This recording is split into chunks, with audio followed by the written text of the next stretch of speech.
Hi, John. How's your day going? Everything is perfect. Good. I'm glad.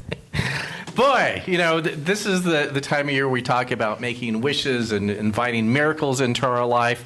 But boy, there are some moments that you just really want them more than others. And our live stream person didn't show up today, and so RL and I are back there trying to figure this thing out, and I think we eventually did. But in those moments, it's such a small thing, though, isn't it? I mean, it's an inconvenience, but in the scheme of things, it wouldn't have changed our lives if it completely exploded and we didn't have it happen today. But in that moment, it just seemed so urgent. And you can almost go into that inner victim thing of like, is there anyone out there that can just come with their magic wand, make a wish, and just have this thing work? And it is working right now, unless if the gremlins have returned. But it's interesting how suddenly I can lose all sense of what I know in my spiritual life, and I just want something outside of me to come and fix it. And it didn't. We fixed it, so to speak. But it's so interesting looking, especially this time of year, we think of miraculous things happen. We, magical stars in the sky that we can follow or make wishes upon. And it's an interesting history of this mythology around making a wish upon a star, made famous in a song from Pinocchio from Disney many, many decades ago. But I looked it up a little bit, and it really started this idea of making a wish on a shooting star. And do you ever do that, in a sense? Regardless of how logical you may be, when you see an event like that, we kind of go to our things of making a wish, or if you see a wishing well, you know that if you throw a quarter in there, nothing's really going to happen other than the owner of the well is going to get a quarter. But there's something nice about throwing the quarter in. And the same with we see a star or a shooting star of making a wish. And an interesting history of that. So it comes back, making a wish on a shooting star goes back to ancient Greece. And at that time, it was thought that, of course, the sky, and especially the night sky, was the realm of their gods. And, of course, the earth was the realm of human beings. And there was, in a sense, a barrier between the two. And, of course, if you were looking at the night sky as a human, you knew that you were looking into the realm of the gods, and no one really had an idea what those stars were, that they were other suns with planets around them. And when they would see a shooting star, this is what people believed. They believed that when one of the gods' attention went down onto the earth, that the barrier between the two realms were a little less distinct, and it was a little bit porous. And at that time, a star could filter through and fall to earth. So it meant that momentarily there was a connection between the heavens and the earth, and that a God was actually looking down upon earth. And the whole idea was that if a God is looking down upon earth, if I say a prayer or make a wish, he or she might actually hear it, because they're looking right down here. They might be looking in my neighborhood. So the hope was that they might hear me, and if they hear me, they might actually answer my prayer or fulfill my wish, and amazing things can happen. I mean, it's a lovely story. I don't believe that that's how it works, but that's how kind of the idea of wishes happen, that something outside of us could just come and make it right. But as we find that it's not looking for something outside, but it's looking inside. And this time of year, there's so much around the Christmas story that we can look around this.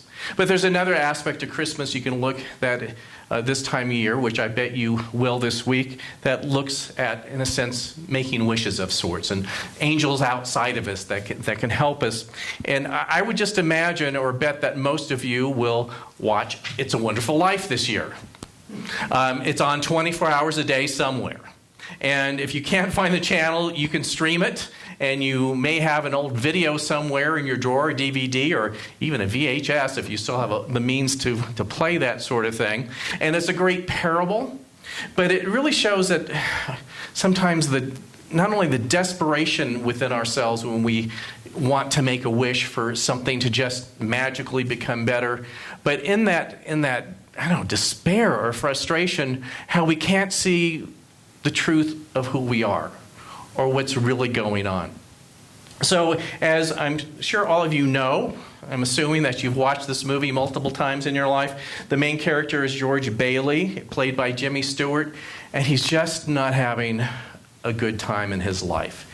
Everything is going wrong. I mean, he is facing ruin and shame in every way that a person can, and he is contemplating suicide on a bridge, and he says a prayer, and this is like a wish, and he says, I'm not a praying man, but if you're up there, and if you can hear me, show me the way. I'm at the end of my rope. Boy, I think this line could have been said many times over this last year, multiple times a day, where you say that I'm out of resources right now. I need some direction. I'm at the end of my rope. And of course, at that point, of course, it's a fairy tale. He's heard by his guardian angel, who gives him a great gift to show him that he does matter. That, as the angel says, you do and have had a wonderful life, and let me show you what this life would have been for everyone in your family had you not lived. And of course, that's the whole point of the movie, to show you that there's unexpected things to look at. There's, once we get out of our dilemmas, that there really are gifts and blessings that we may not see in those moments of great despair. So I think that's part of this season 2. That there's different aspects of the Christmas story to look at, and of course we focus on the miracle aspect of it, or whether you believe it's a miracle or not, or if you believe it's just a story that has a nice fairy tale kind of ending to it. But it's this idea of looking at this possibility, this light, or as tomorrow we're having our Christmas star. Monday, shortly after sunset, look in the southwest, and you'll see 2 planets that come together, and in a way that they've not for 800 years. And our ancient people would have thought that was miraculous, that something amazing was happening, and they might wish upon that star to have some healing in their life. But here's the lesson I want to look at this season, because I look at different parts of the story, I think, a little bit each year, and how it's affecting me, how it's affecting our community. And of course, we always want the payoff. We want the miracle. We want how the star, something amazing happens because of the star. But we need to go to the beginning. We have to look at, okay, what in our life is creating this desire and this wish? And how can we then turn our wish into an intention, and an intention not just something we say we want, but something that we are dedicated to having manifest in our life through interchange, and knowing that through interchange that our outside will change, and then how through that dedication, through a journey of sorts, that we can see that change come up in ways that we never thought that it could come up before. But it starts with the wish, and it starts with an idea. And sometimes, as I said, that wish or idea can come up in a time of despair, of life just isn't going great. And I'm sure we've all had, in a sense, many wishes these last several months of, can it just be different? Can't something just happen to make this pandemic go away? Can we have the cures? Can we have vaccines? Can people in our government get along? I mean, there's a wish, and I'm not taking a stand on either side of this thing, but this desire that it would work somehow. And out of that, of course, then we transition into our intention. What do I want to dedicate myself and my life to allow this larger thing to happen? And to me, that's the journey. So when we look at the Christmas story, there's amazing miracles, and there's choirs of angels, and there's, lambs running to music in the fields and all that sort of thing. But when you really look at it, the bread and butter of this story is the journey. You can't get the miracle unless you're willing or able to do the work to get there. And of course, there's a couple journeys in here. There's the journey of, we call them the 3 wise men. Again, they see a star. And there's such an interesting part of the mythology of the story, that there is a star that supposedly bounces in the sky and shows them the way as they're traveling from areas from all over the world, that stops right over the manger. And I think, well, did someone else ever see this star? Were they the only ones that saw this? Did anyone else think it was unusual that, had a bouncing star in the sky that was leading to a place where someone was giving birth and a child was born?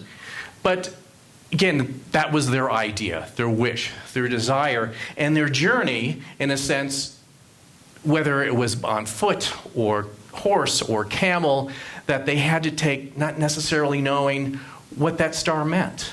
They had an idea or a wish of what that would mean, but no idea what they were going to find at the other end. And sometimes that's how our journeys of consciousness start. We have a seed idea, and we have an idea we want to dedicate ourselves in the form of intention, and we start that journey, and we don't know where it's going to take us. We have dreams of where it's going to take us. We have dreams of what will be at the end of the journey. But there's so many of our major journey in life that we take those first steps that we just don't know where it's going to lead us. I mean, think of any major change in your life that you made the decision and you made those first steps. And again, you had no idea where this was ultimately going to lead, did you? That you may have had a dream of what it would be or what you would accomplish or what would happen in your life or be made manifest, but I guarantee you that that idea of what it could be was quite a bit different than what it actually turned out to be. So you stepped out of your house, metaphorically, that first step having really no idea where it was going to lead you, and just this magical idea floating out there that you were following. But of course, the main journey of this, the physical journey, is of Mary and Joseph going to Bethlehem. And I've thought a lot about this journey over the last few years. When we talk about these larger-than-life stories, we forget of what would it be like if this is an actual story happening on the ground. And if I was a character in the story, having to, in a sense, live it. So, very simply, the story is Mary and Joseph need to travel 70 miles from their home to Bethlehem to show up for a census. That's what the story tells us. And we think 70 miles, that's no big deal, is it? We think that for those that live in the Wood River Valley, it's from here to Twin Falls. That's a Costco run. I mean, that's all it is. We do a Costco run. We're down there in an hour and a half, run around Costco for an hour or so, and get in your car another hour and a half, and you're home. Imagine what that trip would be if you were on foot or on the back of a donkey. Imagine if you were on the back of the donkey and you were 9 months pregnant. Who wrote this story? I mean, of course, I'm male and have no idea what it would feel like to be pregnant, let alone on top of a donkey. But I know enough to know that that's not a preferred method of travel.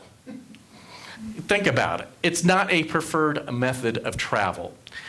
But metaphorically, when we're looking to that growth in consciousness or birth of something new, it can feel like we're on the back of that donkey. This last 9 or 10 months, boy, this has been a long, hard donkey ride as far as I'm concerned. I mean, this has been a rough ride.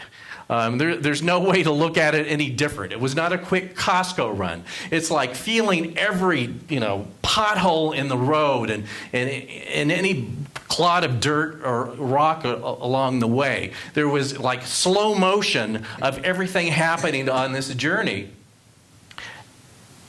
Just like in this story that we look at for Christmas. But I think in the story, even though I'm sure they weren't enjoying this, they knew that there was something coming at the end. The payoff, this larger idea.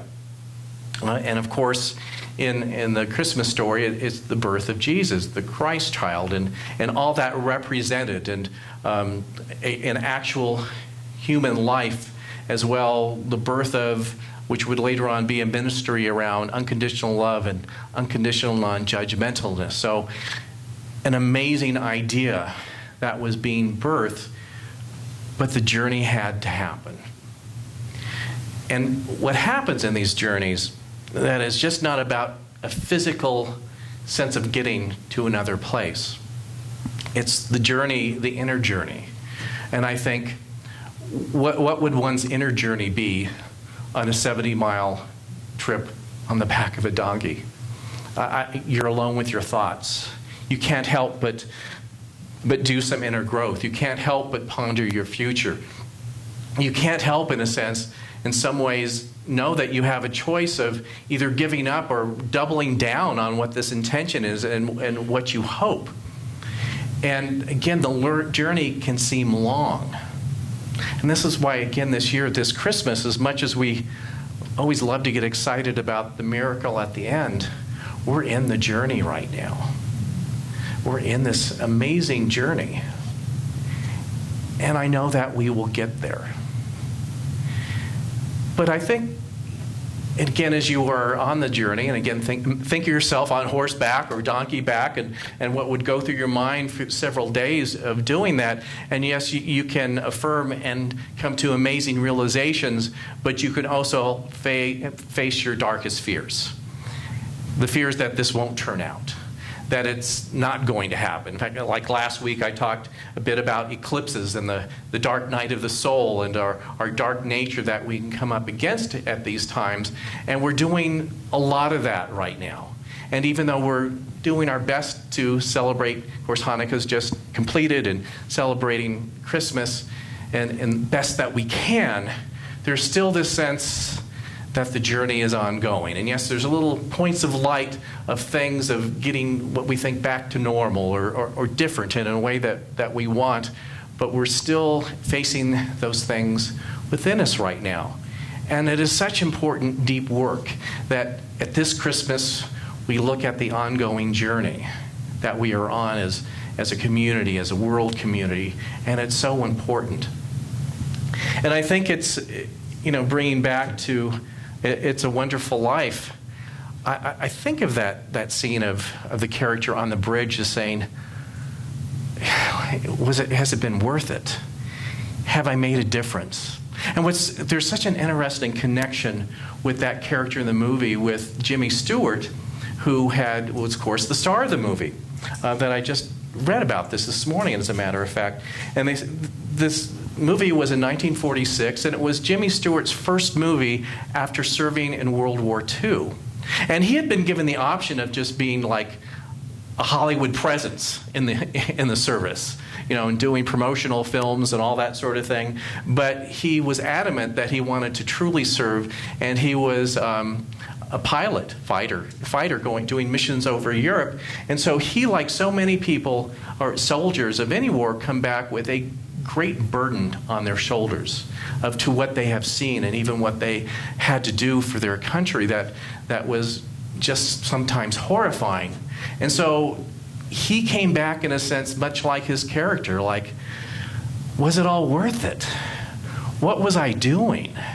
And just a sense of not knowing where his place was in the world. And so he and his character had a lot of similarities there. And I think a lot of us right now are there. Like, has anything that I have done these last few months made a difference? Has, making what feels like great sacrifices, will it do something for the greater good? And my answer to that is that I think the answer is yes. And again, I think of the angel named Clarence. I just remember that. The angel Clarence in the movie. And when George is just like, my life has meant nothing. And he said, no, you've had a wonderful life. Look at this. And I think when we have a time to review this period, even when we look at, oh my God, the chaos of it all, people acting badly, not only in the Capitol, but in Starbucks. I mean, just like mayhem seemingly wherever you look, and you're going, oh my gosh, people would never act out in this way. But I think in a review, we'll see the good that came out of this journey. That once we get to that end, or that star in the sky, so to speak, whatever it is for us as a community and you as an individual, we'll see that it was transformative. And that all this mishmash that happened, I don't know, it was just processing this stuff that has been buried for so long. It was just this opportunity for it to to kind of come out. And I think of this too as, since we're talking about angels and all this sort of thing, it's interesting at the end of the movie,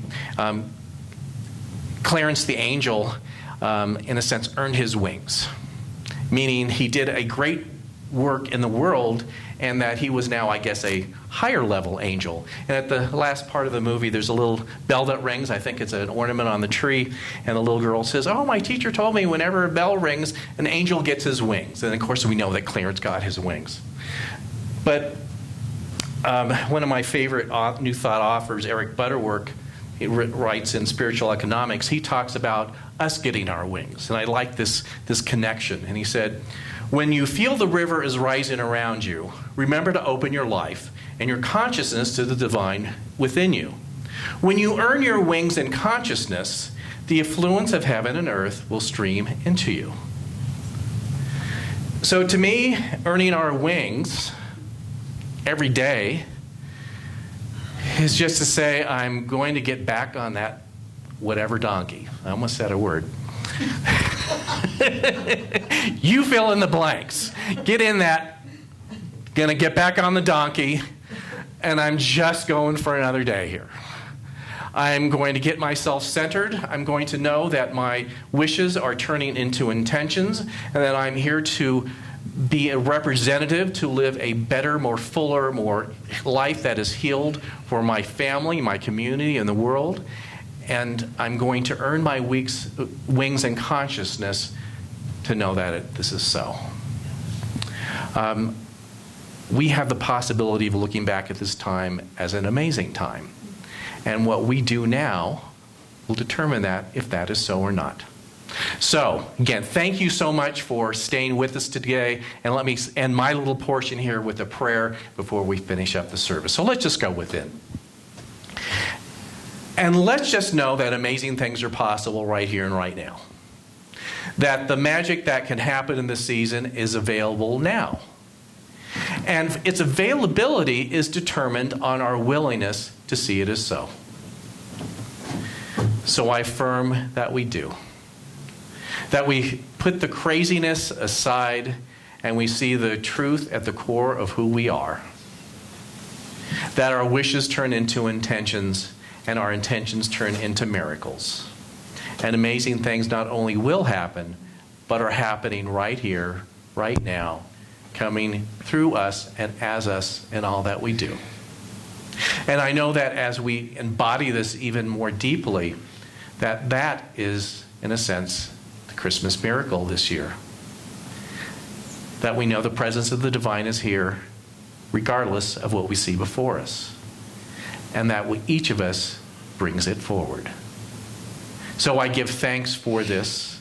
I give thanks for each person that is listening today or viewing today. I give thanks for each person in this room that's helped to make today possible here at Light of the Mountains. And in this Thanksgiving, I simply let it go. I release. You know, when my human ego lets go, a miracle's happened. And so it is.